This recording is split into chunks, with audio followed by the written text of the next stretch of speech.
So today we have discussion starter number 8, and we're in chapter 5 of 2 Corinthians.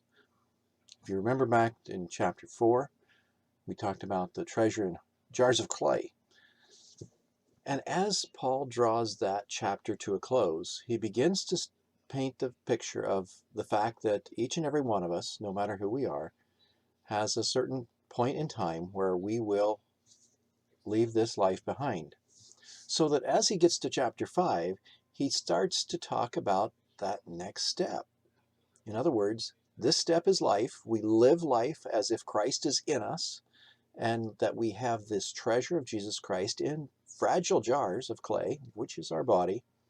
And then when we get to chapter 5, he says, "For we know that if the earthly tent we live in is destroyed, we have a building from God, an eternal house, not built with human hands." So he's talking about the fact that there's a time after this time that in one way or another we're living towards. Meanwhile, we groan, longing to be clothed instead with our heavenly dwelling. And, as we get older, I think we do have a little more groaning going on.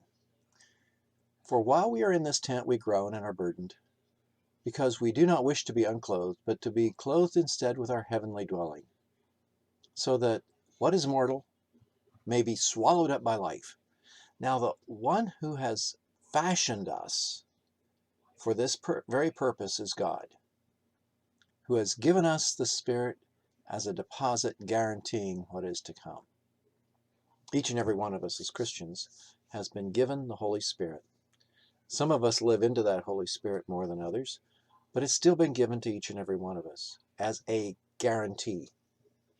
In other words, if you've received the Holy Spirit, that can't be taken away. It's a guarantee of what's to come. He goes on and says, "Therefore, we're always confident and know that as long as we're at home in the body, we are away from the Lord. For we live by faith, not by sight. We're confident, I say, and would prefer to be away from the body and at home with the Lord. So we make our goal," verse 9, "to please Him, whether we're at home in the body or away from it. For we must all appear before the judgment seat of Christ, so that each of us may receive what is due us for the things that we've done in the body, whether good or bad." This builds on 1 Corinthians chapter 3, reminding us that we all have been given, that everyone who has accepted Jesus Christ has been given salvation.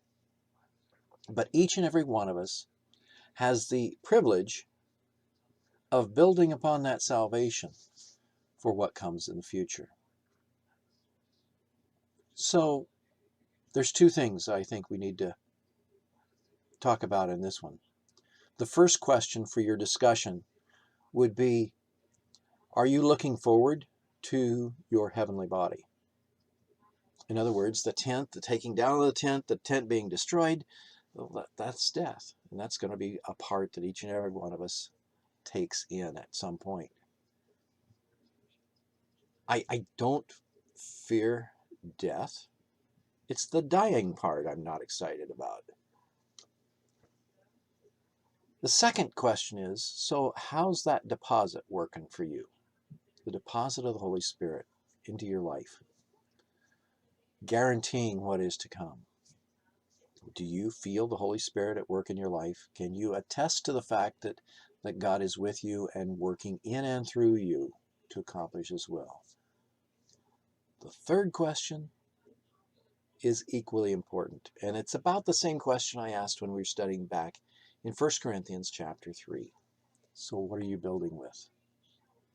As you build upon the salvation that Christ has invested in you, how are you building?